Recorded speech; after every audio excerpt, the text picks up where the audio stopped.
क्योंकि ये कानून हमको सबको ये गारंटी देता है कि हमारा पैसा भले ही किसी भी कंपनी में फंसा हो, डूबा हो, कंपनी भाग गई हो या बंद कर दी गई हो सरकार द्वारा, तो ऐसी कंपनी या सोसाइटी में जो पैसा आपका जमा था, चाहे उसकी मैच्योरिटी हुई हो या ना हुई हो, भले ही एक किस्त आपकी जमा थी, तो आपके उस पैसे के 2 से 3 गुना सरकार वापस करेगी, 180 दिन में वापस करेगी। ये इस कानून में आप सबको गारंटी दी गई है। लेकिन साथियों, जैसा कि आपको सबको पता है कि हमारे देश में शासन प्रशासन ये सब ठगों की पंजों में फंसा हुआ है। ठगों ने आपका मेहनत का पैसा लूटा, एजेंट साथियों की मेहनत लूटी, निवेशकों का पैसा लूटा, और जो सिस्टम में बैठे हुए लोग हैं, बेईमान लोग, हम कहते हैं ना कि ठग साम्राज्य और बेईमान सिस्टम को खत्म करेंगे। तो बेईमान सिस्टम से मतलब होता है कि सरकार में जो लोग बैठे हुए हैं उनकी नीयत और नीति ठीक नहीं है। अगर उनकी नीयत और नीति ठीक होती तो अब तक आप सबका पैसा आपको वापस मिल जाना चाहिए था, क्योंकि बहुत से साथी आप में से ऐसे होंगे जिनको अपना भुगतान का दावा दाखिल किए हुए 180 दिन से ज्यादा का समय बीत चुका होगा। ऐसे हैं ना जी बहुत लोग। तो आपका पैसा अब तक मिल जाना चाहिए था, लेकिन बेईमान लोगों की जो शासन और सिस्टम में बैठे हुए हैं उनकी नीयत ठीक नहीं है, वो आपका भुगतान नहीं करना चाहते, इसलिए आपका पैसा आपको अब तक वापस नहीं मिला है। अन्यथा कानून ये कहता है कि 180 दिन में आपका पैसा आपको मिल जाना चाहिए था। हमको पहले से ही पता है कि सिस्टम में बेईमान लोग बैठे हुए हैं, ऐसी बात नहीं है कि आज ज्ञान हुआ हो इस बात का। लेकिन कई बार ऐसा होता है कि बेईमान आदमी से भी आप जो है थोड़ा नम्र व्यवहार कर लो, नम्रता बरत लो, विनय पूर्वक आग्रह कर लो तो पिघल जाता है, आपकी बात सुन लेता है। हमने भी यही प्रयास किया देश की सत्तारूढ़ पार्टी भारतीय जनता पार्टी के साथ कि हमने उनके प्रति अपने नजरिए में थोड़ा सा बदलाव लेके आए। वो भी बदलाव लाए और उन्होंने ये आश्वासन दिया कि वो इस कानून को क्रियान्वित करेंगे, आपका सबका भुगतान करवाएंगे। कानून उन्होंने बनवा दिया था, इसमें तो कोई दो राय है ही नहीं। तो हमने इस आम चुनाव में, लोकसभा के चुनाव से पहले भारतीय जनता पार्टी को खुला समर्थन दिया।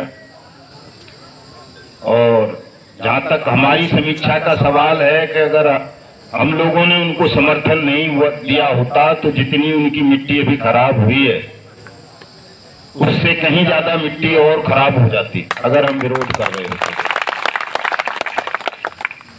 इसलिए मुझे स्वयं को लगता है सरकार के नुमाइंदे भी चाहते हैं कि कुछ समय उनको दिया जाए। तो 31 जुलाई का समय हमने उनको दिया है कि 31 जुलाई तक या तो वो आप सबका पैसा वापस कर दें, जहां भुगतान पटल बंद कर दिए गए हैं उनको रीओपन कर दिया जाए, और जो एजेंटों पर ये उत्पीड़न का सिलसिला चल रहा है इसको खत्म कर दिया जाए। तो 31 जुलाई तक सरकार अगर ऐसा कर देती है तो हमारी सरकार से कोई लड़ाई नहीं है, किसी से कोई लड़ाई नहीं है। हमें अपने व्यक्तिगत हितों की पूर्ति के लिए सरकार से कुछ नहीं चाहिए, कोई टिकट नहीं चाहिए, कोई सम्मान नहीं चाहिए, कोई पद नहीं चाहिए, कोई धन नहीं चाहिए। हमारी लड़ाई केवल और केवल एक ही मांग है कि वो देश के तमाम ठगी पीड़ितों का भुगतान कर दें, और भुगतान भी उस कानून के दायरे से कर दें जो कानून उन्होंने खुद बनाया है, और कुछ नहीं चाहिए इसके अलावा।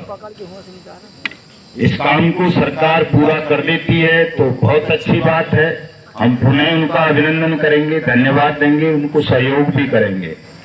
लेकिन सरकार ने अपना वायदा पूरा नहीं किया, इस कानून को ठीक से क्रियान्वित नहीं किया।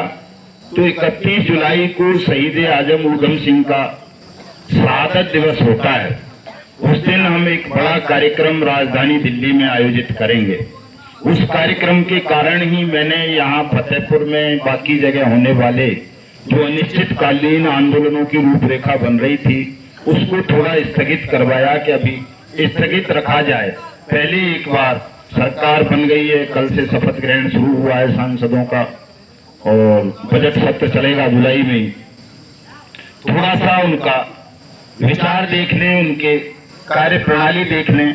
31 जुलाई के बाद हमारे पास मैदान खुला होगा। हम पूरे देश में, अकेले फतेहपुर में ही क्यों, फिर तो पूरे देश में अनिश्चितकालीन धरना प्रदर्शन करेंगे, सरकार की खिलाफत करेंगे और मांग करेंगे पुरजोर तरीके से, जैसे पहले भी करते रहे कि आप सबका भुगतान कीजिए, नहीं तो इसका नुकसान भोगने के लिए तैयार हो जाइए। लेकिन साथियों, एक सच्चाई ये भी है, फतेहपुर में तो आपकी संख्या बहुत ज्यादा है। इतनी संख्या अगर देश के तमाम जिलों में जुट जाए तो ये एक दिन का काम है, पैसा सबका वापस होना।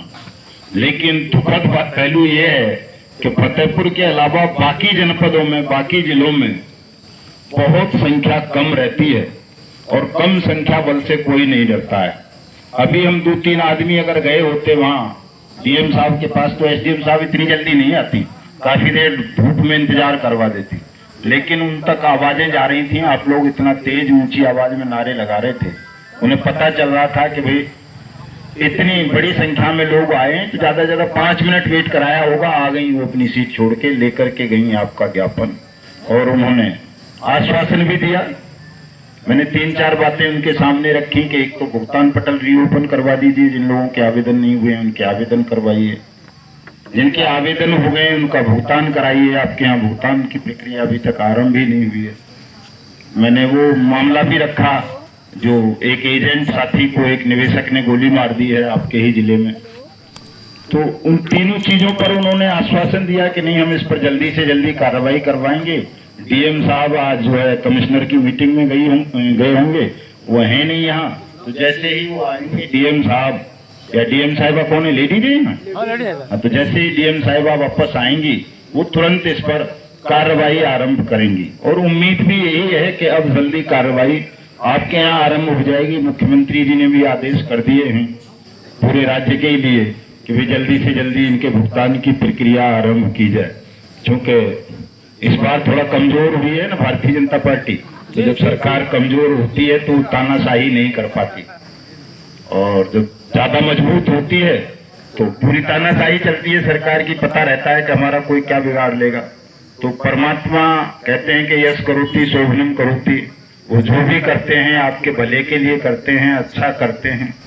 तो अगर आज भारतीय जनता पार्टी की ताकत कमजोर हुई है देश में, तो ये भी आप लोगों के हित में है कि कम से कम अब वो आपकी बात को सुन लेंगे, और नहीं सुनेंगे तो आपकी ताकत इतनी होती जा रही है, इतनी होती जा रही है कि आप उनको पकड़ सकते हैं, गिरा सकते हैं।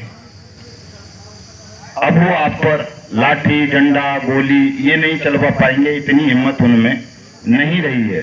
तो थोड़ा थोड़ा सा अपनी ताकत को बढ़ाइए। आप लोग बहुत कष्ट झेल रहे हैं, मुसीबत झेल रहे हैं, और ये कष्ट तो भगवानों को भी झेलने पड़े हैं देश में, नहीं झेलने पड़े। राम भगवान थे बेचारे, वन वन भटकते रहे। कृष्ण भगवान थे, वो बेचारे मथुरा ही छोड़ के भाग के जाना पड़ा, कितने कष्ट भोगने पड़े, कोई भी पकड़ लेता था, लड़ लेता था। बुद्ध को बीवी बच्चे ही छोड़ के भाग जाना पड़ा, बुद्ध की जमीन पर बैठे हुए लोग हो। महावीर के कपड़े छीन लिए लोगों ने। तो कष्ट जो विधाता ने लिख दिया है, वो कहते हैं ना वो कि उसमें जो है कोई फेरफार नहीं कर सकता। पत्ता भी बिना ईश्वर की मर्जी के हिलता नहीं है। तो हम और आप सब लोग जो ये दुख भोग रहे हैं, कष्ट भोग रहे हैं, इसके पीछे भी विधाता की कोई निश्चित रूप से बड़ी योजना होगी, जो आज हमें नहीं दिख रही है सबको, लेकिन मुझे दिखती है कि वो योजना क्या है। मैं कहता हूं ना, ठगमुक्त बेईमान रहित भारत का निर्माण करेंगे, लेकिन उससे पहले एक लकुना ये आ जाता है कि सब लोगों का भुगतान कराएंगे। बात एक ही है, कैसे भी देख लो उसको, भुगतान हो गया आप सबका पहले, तो ठगमुक्त बेईमान रहित भारत बन जाना है। और पहले भुगतान नहीं हुआ, पहले कहीं ऐसा हालात बने, परमात्मा ने यही सोच रखा हो कि क्रांति करवानी है हिंदुस्तान में इन ठगी पीड़ितों से, पहले हिंदुस्तान को ठगमुक्त बेईमान रहित बना देते हैं, तो वो तो क्रांति से बनेगा। तो अगर क्रांति परमात्मा ने लिख दी है हमारे देश के नसीब में, हमारे और आपके सबके नसीब में, तो 31 जुलाई के बाद उस क्रांति की तैयारी करेंगे और पहले ठगों को और बेईमानों को हिंदुस्तान की शासन सत्ता से उखाड़ कर फेंकने का काम करेंगे और उसके बाद भुगतान कर लेंगे। बात एक ही है, दोनों में कोई अंतर नहीं है, क्योंकि जब तक बेईमान लोग सिस्टम में बैठे रहेंगे वो आपकी अनदेखी करेंगे, अपमान करेंगे, उपेक्षा करेंगे, और जितना आपका अपमान बढ़ेगा, जितनी आपकी अनदेखी बढ़ेगी, जितनी आपकी उपेक्षा शासन में बैठे हुए लोग करेंगे, उतना आप में क्रोध पनपेगा, एक आग भड़केगी, आप मजबूत होंगे, उस अपमान का, उपेक्षा का बदला लेने के लिए संगठित होंगे। और जब आप संगठित होंगे तो आपके संगठन के आगे जो ये बेईमान और ठगों का संगठन है ये बहुत कमजोर है, तिनके जैसा है, ये तो उड़ जाएगा आपकी एक आवाज में, आपके पास इतनी ताकत है। लेकिन समस्या ये है कि हमें अपनी ताकत का एहसास नहीं है।